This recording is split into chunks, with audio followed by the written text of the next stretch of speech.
Hi, everybody. I'm James Escarcega with the man himself, who, by the way, Freddie. Yes. We should mention this. Has a couple of family members playing for the women's soccer team over at Loyola Marymount, Skylar and Sage. Sage. It's always good to give them a shout out. It's kind of fun. You know, we'll be at a game Wednesday night. Go check them out. But Awesome. That's always a lot of fun to go down there. But they'll appreciate it. They beat, I believe, Portland last week, and Skylar had an assist in the game. So they good stuff, man. She's been doing really well. Should be a proud uncle, man. Yeah, for sure, man. So, and we say that because there's a lot of proud uncles and fathers out there, because this is that time of year, Freddie, where we're dishing out league championships and making playoff berths, making them happen. This is it, man. This is week 9 going into the final week 10. You know, a week from Sunday is going to be the playoff pairings. I mean, everything's shaping up. This is the biggest week of the season. You know, week 10, I think a lot of things will have already been decided. There will be a few playoff bursts maybe to look at, James. But This week 9, man, there are some great games. So start away and let's talk about them. All right, that's for sure here. And we're going to start on Thursday night. And I mentioned this, Freddie, on the Saturday morning quarterback, that raise your hand if you had Roland versus Dimas as the Valley Vista League Championship game. Nobody did. Nobody did. No, and I think you've got to give Roland a lot of credit because they've kind of been sneaking along, just winning games. I think the win over Covina kind of opened my eyes a little bit. No question. You know, the one loss on the resume was against Alhambra, and they lost that game pretty good, but we know Alhambra's undefeated. Pretty solid. I would have said a couple of weeks ago that I think San Dimas is going to be able to go in there and kind of roll through them. But after San Dimas beat Covina 58-55, and Roland handled Covina the week earlier, I think this is a pick'em game come Thursday night, and it's going to be at Roland High School. They're running the ball really well, Ty too. Ty Coleman has been a monster, and he's had a few big games. So, I mean, who would have believed that Roland we'd be talking about as potential champion out of the Valley Vista League when, for so many recent years, it's been Covina, Northview, or San Dimas. Yeah. Great for them. Last time that Roland was... Who's my pick? Please. Roland. I'm going to Roland on Thursday night. Cha-ching. Boom. Okay. We should mention that this will be Roland's first league championship win, if they do it, since 2006. And that was back when they were in the San Antonio League with South Hills and with West Covina. Interesting game. I'm taking San Dimas. I'm taking San Dimas. I'm riding it. I just think, San Dimas, they're such a hit and miss, man. 55 points to Covina. Were you at the game? Huh? Were you at the game? No. Okay, I was going to say. was there, and it was like, it was crazy the way those points were being scored. But you've got to be concerned. San Dimas has had a lot of games where they've given up a lot of big points. No question. And I don't know what it is or why that's happening, but Roland is scoring a lot of points. They're running the ball well, so, hey, I'm going to ride Roland. And if I'm not mistaken, this is an important 2-week sequence for Roland. They play San Dimas this week and Northview next week, so we'll see how it goes. They can guarantee a share with a win this week. But they're in the playoffs. They lose, yeah. They are in the playoffs for sure. Friday night, and boy, what a night this is going to be, folks. And we're going to start with the game that Freddie's going to go to. It's this game right here. Bishop Amat, they're hosting Notre Dame. A lot to unpack here, Freddie. First, let's talk about the decision by the athletic directors within the league to give both Loyola and Alamany the loss for what happened last week. That's interesting. Well, what a great decision. I mean, you're going to outvote those two. So, hey, what's the easiest thing to do? Give them both a loss, and it makes everything easier for everyone else. Right. What this has done to this game is it's made it a league championship game. Yep. Bishop Amat wins this game. It's over. They've won the league championship. Everyone that matters will have had at least 2 losses. It's done. There'll still be maybe some uncertainty in terms of Division 1, that making that Elite 8, because I think you still have to beat Loyola in the final week if you're Bishop Amat. You have to go at least 9-1. And it sounds like Freddie will be going to that game next week as well. Yeah, I think I'm going to be riding out Bishop Amat these next 2 Fridays. You did the math. Now, I've been doing the other divisions with who's making the play, but you did the math in Division 1. You think that Amat's pretty much in if they win it all? If they win out, they're in. There's absolutely no doubt. The way they're doing the point system in Division 1 is you get 1 point for every Division 1-2 team you beat. You get only 1 point for winning a league championship, and then you get points on your rankings, 10 all the way down to 1.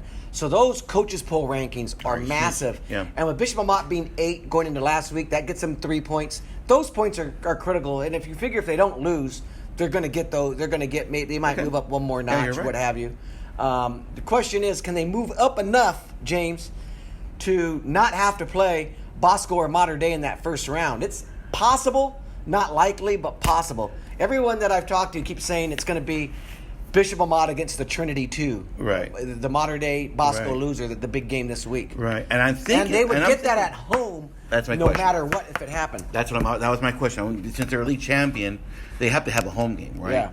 So that is for sure. Well, Notre Dame... that's only if that's provided that they play that Trinity second place team. If they get another first place team, they have to flip a coin. They flip a coin. Gotcha.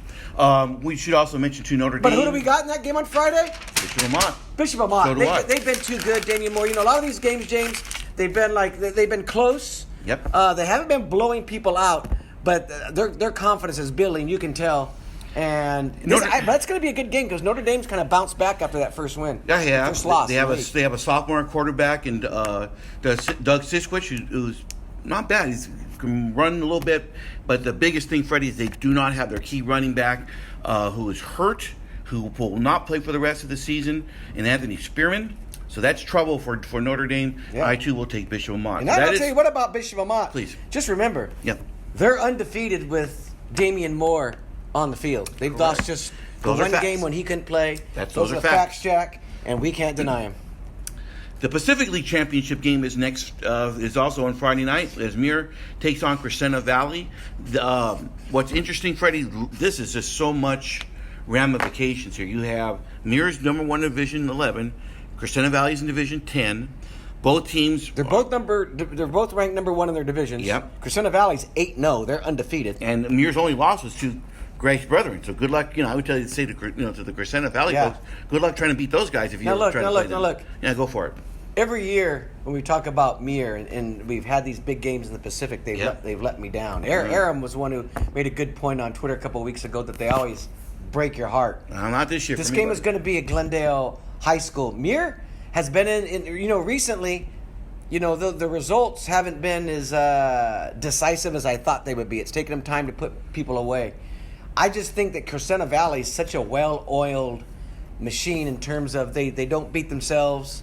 You saw them get down 14-0 to Pasadena. Yep. They didn't panic. They came back and won. Yep. I just think they have the goods, James.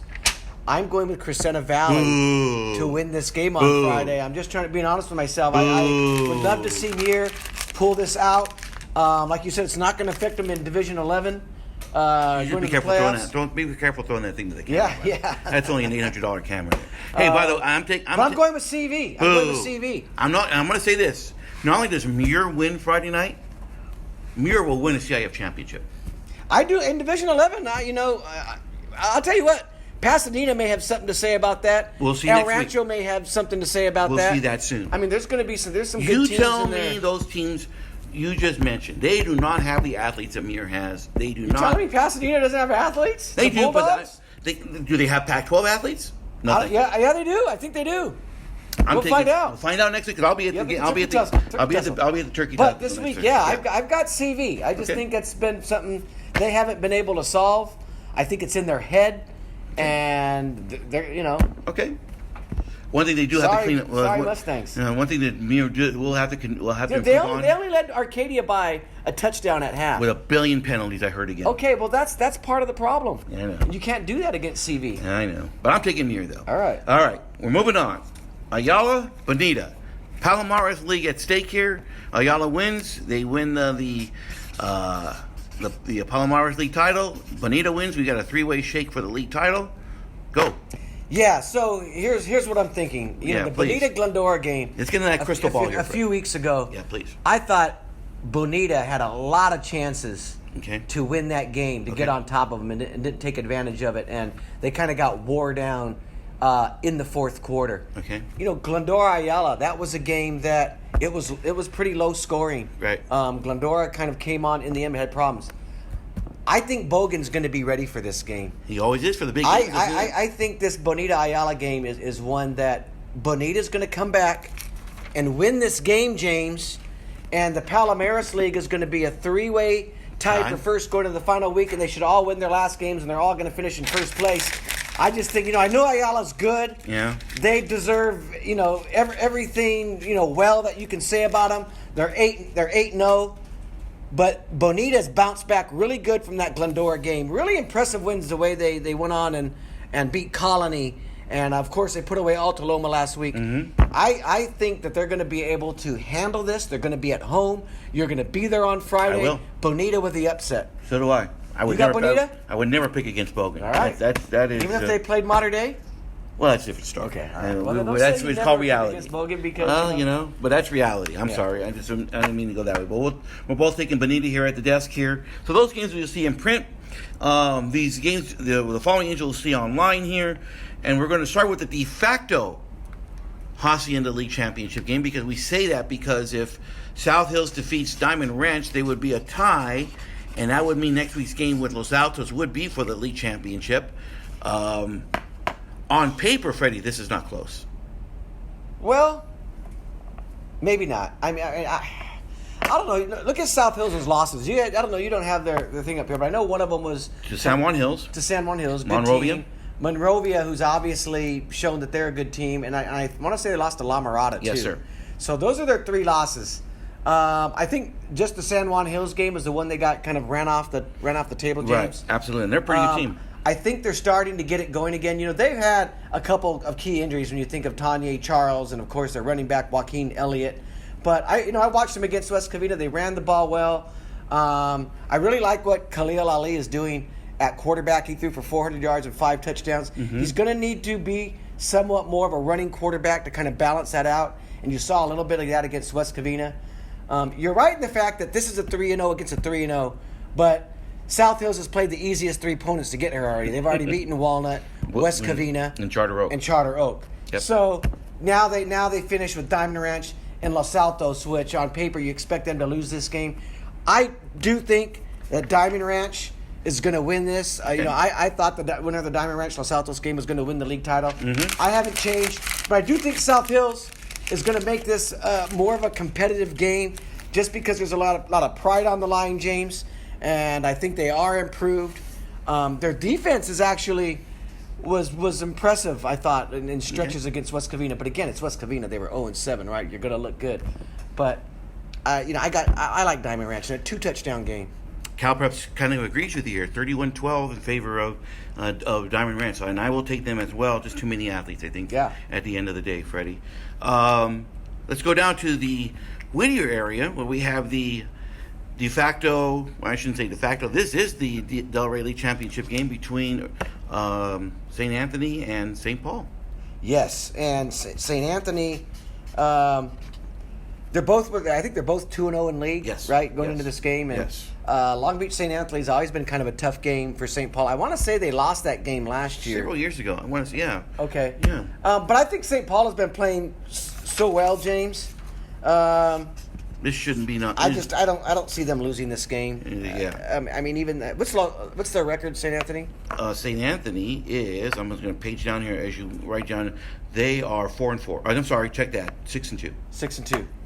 Jesus, who'd they lose to? Maybe I'm going to change my mind real quick. 5-4. I'm sorry. Okay, 5-5. I thought they lost a couple more games. Yeah, 5-4. So St. Paul, we've got them ranked. I want to say fourth in our rankings, and deservedly so. The 2 losses that they've had are losses that anyone in our top 10 might have lost to. Narbonne and Sierra Canyon. Exactly. So they're the real deal, and they're going to be a real threat in Division III. I don't see them losing this game. Okay. I've got St. Paul. We'll cover it because, yes, on paper, it is a championship game. 42-6. The computer has St. Paul defeating St. Anthony, and then now we're getting to the point of the season where teams like St. Paul, they're playing for seeds. Yeah. La Habre's playing for a seed now. Yeah. These are important games as we're going into the last couple of weeks of the season here, Freddie. Yeah, well, La Habra is not going to lose anywhere. No. Yeah, you're right. They're going to be a top 4 seed. I think the things we can look at right now, James, are kind of what happened last weekend and what are the impacts going to be. You were at one, St. Francis. I mean, that was. We got one more game. I got one more game for you. Go ahead. One more game for you. Right. I apologize. Let me get the red pen out. Get the red pen out. Get your paper. So Rancho's at Cal High, and we mentioned this game because even though La Serna has won the league championship, there's that dangling Other automatic qualifier from the Del Rio League that comes into play here. Freddie, on paper, this is there it is. There we are. El Rancho, baby. And that's because our man Adrian Madrano. But Cal gave us a helmet here, Freddie. Yes. Yeah. Cal gave us a Freddie. Thank you very much, Cal. But this isn't. I thought El Rancho all along. I know Serna is far and away the best team in that league. I think El Rancho will separate themselves in these last two games as the second best team. I don't think it's going to be a real close game. I think they're going to put the hammer to them early and wind up winning that game going away. Sometimes you never know in the Del Rio, but I like El Rancho as a sleeper team. You were talking about Division 11 with Muir. I like them as one of those teams, James, that could possibly get into the semifinals and maybe do some damage. We should mention we just dropping back to that Roland San Dimas game. Cal Preps has 35-21. San Dimas. Yeah, good for them. Yeah. Roland's gonna upset them. So let's talk about last week, Freddie. First off, we got to talk about the major incident that happened with La Mirada and Mayfair. Go. Yeah, well, I mean, I don't know a lot. I called Mike Machete over the weekend to just ask, what's going on. I read the story just like anybody else. I wasn't there. I didn't know what the fallout's going to be. I guess the principals from both schools are meeting today, and they're going to discuss what the penalties are going to be. I suspect there are going to be some suspensions, possibly with coaches too. I don't know how many. I mean, they're going to look over the videotape, and we'll find out either later today or maybe tomorrow. We have seen situations like this, James, depending how bad they are, where you have enough people suspended or the schools wind up forfeiting the next game. We saw that happen with St. Paul last year. They had to forfeit a game to Bishop Well, it was Amat. 2 years ago. It wasn't last 2 years ago. Yeah. 2 years ago. Yeah. But it happens. So, again, I don't want to make anybody panic. They're going to look into it. Like I said, I don't know how severe it is. I wasn't there. I haven't seen any real video online posted that shows some big melee. So we'll have to wait and see. You just read Bob Morales' story from the game. It looked like it was pretty nasty, Freddie. Yeah.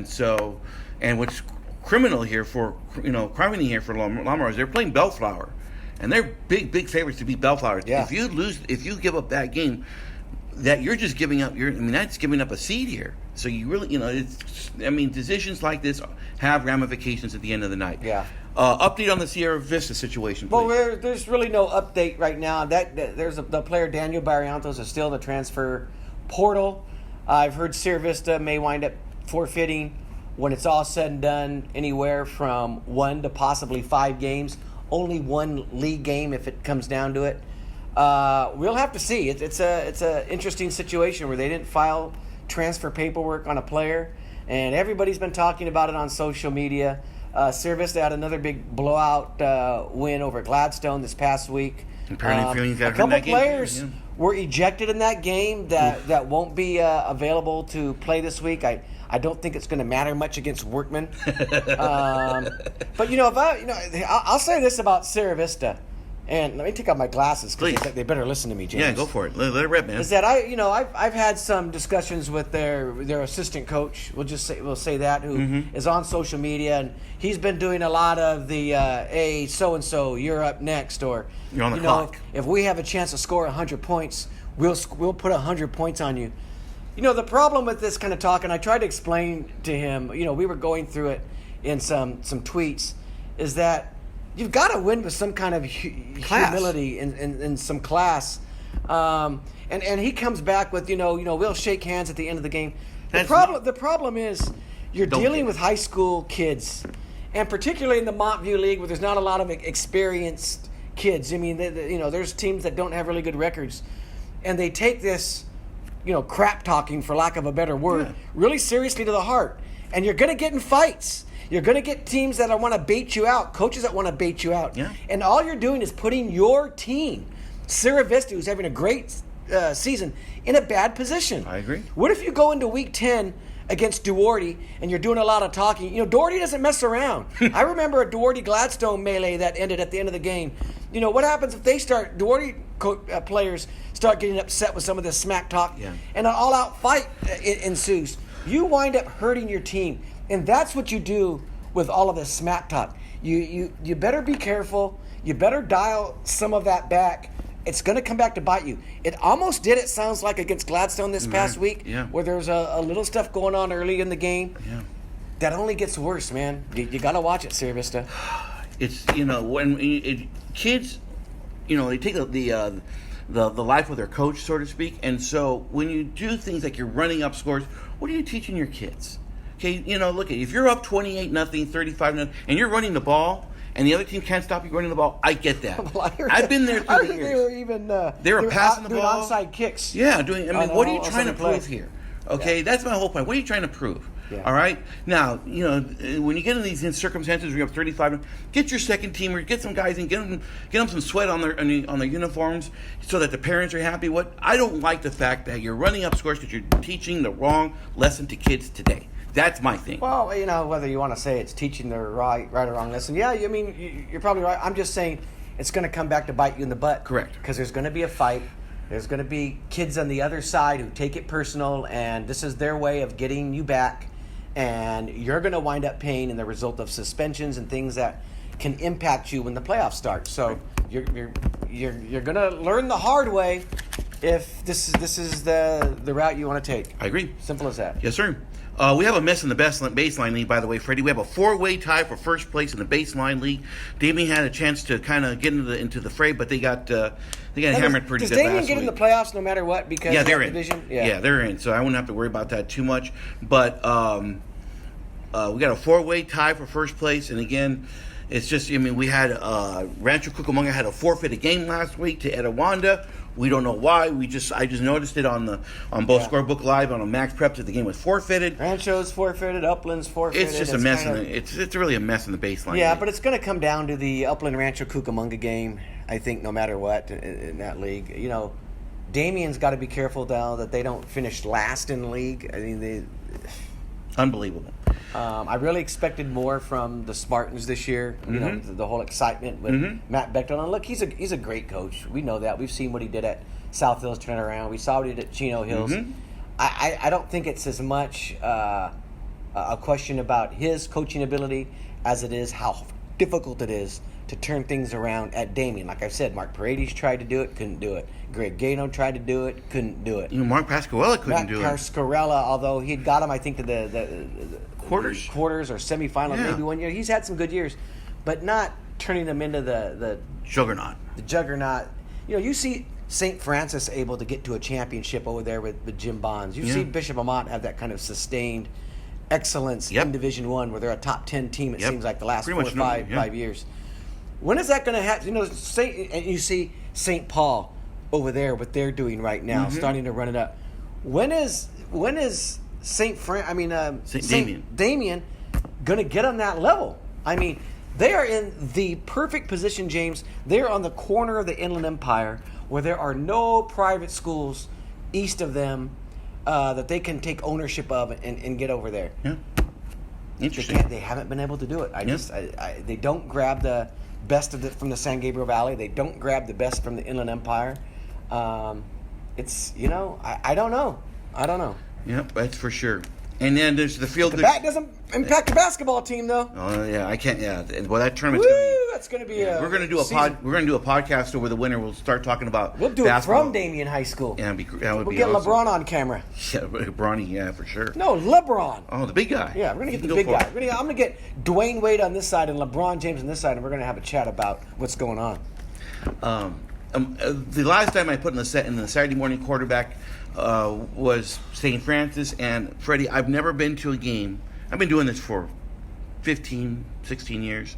Never been to a game where the starting quarterback for a team played JV football 2 weeks before, steps into the varsity spot in probably the biggest game in the history of Crespi High School since 2014 and leads them to victory over St. Francis. Does Crespi have no history? Because I saw that. It was rough during the last 4 years with Troy. Okay, the last 4 years, but you said in the history of Crespi. No, but I mean, it's I just, know that Crespi's had some pretty good. Oh yeah, Russell White, but I mean, just the enormity of the situation. I think he got a little excited, but it was a big game. It's a huge win and I think Freddie with all that, they pretty much clinched a playoff spot. St. Francis will make the playoffs for sure, but this is concerning for St. Francis here, Freddie, because they let a game that they should have won get away from it, and it's going to hurt them when it comes to Pairings Day. Yeah, well, St. Francis, I don't think they're the team that they've been the last 2 years, but they're still good. Mm-hmm. I don't know if they're capable of making a Division III run. I think maybe they can win a first-round game, and then it's going to get really tough. Yeah. That Division III is solid, boy. We've got some great freaking teams in there. You got Corona Del Mar. You've got Grace Brethren. La Habra. Alamany is going to be in there. Those are your top 4 seeds right now. Yeah. Those are some teams that play some ball here. So this is what's going to happen. That's what happens when you don't take care of business, Freddie. You end up going on the road. They may get a first-round game. You're right. That's against one of those top seeds, and it's everything. Sayonara. Yeah. Is that goodbye? Does that mean goodbye, sayonara? I believe so. That'll be for sure, for certain. So that's the action for this week. Lots going on our websites. We got girls volleyball playoffs are just getting started. We got a bunch of football this week, and next Sunday, Freddie, we'll find out. Playoff pairings. It's always one of the favorite days of the year to go do that. We'll be on the air next week a little bit later than usual, folks. We've got some business. Some people have to take care of. Myself and Freddie have to take care of some business next week. So we'll be here next Wednesday. Yes. Until then, we'll see you later. We'll see you at the games, as Jonathan Camus would say. Thank you.